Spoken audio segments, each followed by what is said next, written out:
Hello everyone, clinical টক্সিকোলজির প্রথম লেকচারে আমরা ক্লিনিক্যাল টক্সিকোলজির যে সিভিয়ারিটি, ক্লিনিক্যাল টক্সিসিটির যে সিভিয়ারিটি সেটা নিয়ে আমরা ডিসকাস করেছিলাম এবং এটাও বলেছিলাম যে কিছু বিখ্যাত ইনসিডেন্ট রয়েছে যেটা ড্রাগ টক্সিসিটি অথবা বিভিন্ন পয়জন টক্সিসিটির কারণে ঘটেছিল।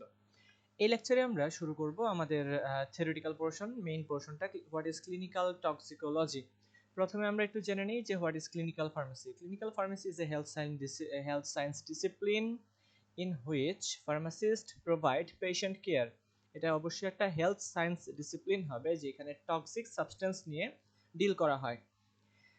ইন হুইচ ফার্মাসিস্ট, এক্ষেত্রে প্রধান ভূমিকা পালন করে থাকে একজন ফার্মাসিস্ট, যার কাজ provide patient care that optimizes medication therapy and promotes health and disease prevention. যখন একজন ফিজিশিয়ান ডায়াগনোসিস করার পর প্রেসক্রিপশন লিখে থাকেন, সেই প্রেসক্রিপশন বা মেডিকেশন থেরাপিটাকে অপটিমাইজ করবে এবং তাদের কাজ হবে promote health and disease prevention. তাদের কাজ হবে কি, যে বিভিন্ন ড্রাগ যেটা প্রেসক্রাইব করা হয়েছে এটা সম্পর্কে পেশেন্টদেরকে জানানো, এদের কোনো অ্যাডভার্স ইফেক্ট আছে কিনা, কয় বেলা খাওয়া লাগবে, কয় ঘন্টা পর পর খাওয়া লাগবে, এই জাতীয় তথ্য একজন ফার্মাসিস্ট পেশেন্টদের দিয়ে থাকেন। এতে করে আমাদের যে পেশেন্ট কেয়ার সার্ভিসটা এটা অপটিমাইজড হয় এবং প্রমোটস হয়। Clinical toxicology deals with assessment and medical management of person exposed acutely or chronically to potentially harmful agents. আমরা কিন্তু ডিরেক্ট পয়জনের কথা বলছি না, পটেনশিয়ালি হার্মফুল এজেন্টস, যে কোনো হার্মফুল এজেন্ট যদি কেউ অনেক দ্রুত একবারে নিয়ে নিয়ে অথবা লং টার্ম কেউ এই পটেনশিয়ালি হার্মফুল এজেন্টস যদি নিয়ে থাকে, কারো যদি এই টক্সিসিটি কারোর বডিতে দেখা যায়, এই পারসনসদের অ্যাসেসমেন্ট এবং মেডিকেল ম্যানেজমেন্ট করা হয় যে হেলথ সায়েন্সে, তাকে আমরা বলি clinical toxicology. What is poisoning? এখন এই পয়জনিং এর যে সিভিয়ারিটি এটা আমরা একটু খেয়াল করি। Poisoning is a serious problem and common paediatric medical emergency. পেডিয়াট্রিকদের ক্ষেত্রে এটা কিন্তু মেডিকেল ইমার্জেন্সি, কারণ বাচ্চারা অধিকাংশ ক্ষেত্রে তারা ভুলবশত এমন কিছু খেয়ে ফেলে যেটা টক্সিসিটি শো করতে পারে। 61% of poisoning occur in children under 6 years of age. যারা 6 বছরের কম তাদের ক্ষেত্রেই কিন্তু 65% পয়জনিং এর খবর পাওয়া গিয়েছে। Most childhood poisoning is accidental and via oral route. Most common substance drugs, ওষুধ খেয়ে ফেলে অনেক বেশি পরিমাণে হাতের সামনে পেয়ে। হাউসহোল্ড প্রোডাক্টস, যেমন এটা হতে পারে যে বিভিন্ন জ্বালানি অথবা ইনসেকটিসাইডস, পেস্টিসাইডস, তারপর তেলাপোকা মারার যে ওষুধ, এই জাতীয় জিনিস তাদের হাতের সামনে পড়লে তারা ভুলবশত তারা না বুঝে এটা খেয়ে ফেলতে পারে। এছাড়া পেশেন্ট কেয়ার প্রোডাক্টস, কসমেটিক্স জাতীয় বিভিন্ন প্রোডাক্ট, এটাও তারা খেয়ে ফেলতে পারে। And plants, poisonous plants. Once aspirin was the leading cause of accidental poisoning and poisoning deaths in children under 6 years. Aspirin ছিল accidental poisoning এর main cause. Factors responsible for decreased death, এখন আমরা যে কাজটা করতে পারি সেটা হচ্ছে পাবলিক অ্যাওয়ারনেস। অবশ্যই পাবলিক অ্যাওয়ারনেস করতে হবে, বৃদ্ধি করতে হবে।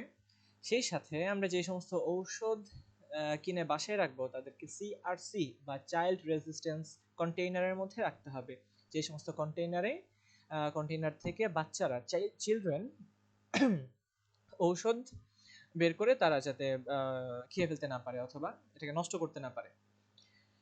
Approximately 18% of poisoning occur in adults 17 years of age or older. They are often intentional, suicidal or drug abuse. অধিকাংশ ক্ষেত্রে এটা যারা অ্যাডাল্ট তারা ইন্টেনশনালি এটা নিয়ে থাকে, ড্রাগ নিয়ে থাকে অথবা কিছু পয়জনাস সাবস্টেন্স নিয়ে থাকে। আবার অনেক ক্ষেত্রে এটা অ্যাক্সিডেন্টাল হতে পারে। অ্যাক্সিডেন্টাল এটা কিভাবে হয়? এটা হচ্ছে ক্রনিক যে ইউজ অর ক্রনিক এক্সপোজার, এটা অ্যাক্সিডেন্টাল হতে পারে। যেমন কেউ এমন কিছু ইন্ডাস্ট্রিয়াল এরিয়াতে কাজ করে যেখানে অনেক বেশি পয়জনাস সাবস্টেন্সের এক্সপোজার রয়েছে, ওই সমস্ত ক্ষেত্রে কিন্তু কিছু পয়জনাস ইফেক্টস দেখা যেতে পারে। এদেরকে আমরা বলছি যে industrial exposure. Poisoning in adults are generally responsible for more significant morbidity and mortality than those in children. এক্ষেত্রে মরবিডিটি এবং মর্টালিটি রেট এটা কিন্তু অ্যাডাল্টসদের ক্ষেত্রে বেশি, কারণ তারা এই পয়জনাস সাবস্টেন্স ইনটেক করে ইন্টেনশনালি, তারা জাস্ট মরার জন্য এটা নিয়ে থাকে। এই সমস্ত ক্ষেত্রে ওদেরকে বাঁচানো একটু কঠিন হয়ে যায়। Role of poison center, poison সেন্টারের কাজ কি? First poison center was established in Chicago 1953. Poison center receives call relating to drugs or substance abuse, chemicals, household products, personal care products, plants, animal toxins, food poisoning and others. এই জাতীয় ক্ষেত্রে যে পয়জনিংটা হয়ে থাকে তাদের কলটাই কিন্তু পয়জন সেন্টার নিয়ে থাকে এবং পেশেন্ট কেয়ার প্রোভাইড করে থাকে। Majority of the calls come from the general people and can be managed without admission to child care facility. হসপিটালে অ্যাডমিশন ছাড়াই কিন্তু তাদেরকে ম্যানেজ করে ফেলা যায় প্রাইমারি দেওয়ার মাধ্যমে, প্রাইমারি যে কেয়ার রয়েছে পেশেন্ট কেয়ার এটা প্রোভাইড করার মাধ্যমে, এবং পয়জন সেন্টার এই কাজটা করে থাকে। Clinical pharmacist and poison center manage day to day operation of the center. That means poison সেন্টারে কিন্তু মেইনলি কাজ করে থাকবে ক্লিনিক্যাল ফার্মাসিস্টগণ, তারাই প্রাইমারি যে পেশেন্ট কেয়ার এটা প্রোভাইড করে থাকবেন। Provide professional inputs into management of poisoned patient. Professional input দিয়ে থাকবেন তারা। Responsible for providing primary telephone consultations.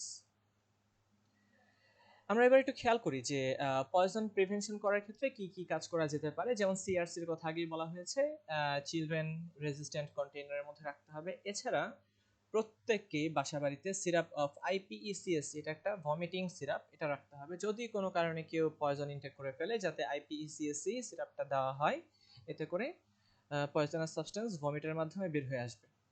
যখন আমরা একটা পয়জনিং সিচুয়েশনকে অ্যানালাইসিস করব, বেশ কয়েকটা জিনিস আমাদের মাথায় রাখতে হবে। যেমন কোন ধরনের সাবস্টেন্স সে ইনটেক করেছে পেশেন্ট, কতটুকু অ্যামাউন্টে তিনি ইনটেক করেছেন, টাইম সিন্স এক্সপোজার, কত সময় আগে তিনি এই পয়জনাস সাবস্টেন্সটা নিয়েছিলেন, এর উপরে কিন্তু আমাদের অ্যানালাইসিস অ্যান্ড যে কিওর প্রসেসটা এটা ডিপেন্ড করবে। তারপর কি কি সিমটমস প্রকাশ পেয়েছে, age and weight of the patient and then past medical history, এই বিষয়গুলো মাথায় রেখেই কিন্তু আমাদের পেশেন্ট কেয়ার প্রোভাইড করতে হবে। এবার খেয়াল করা যাক ম্যানেজমেন্ট অফ পয়জনিং, আমরা কিভাবে পয়জনকে ম্যানেজ করব।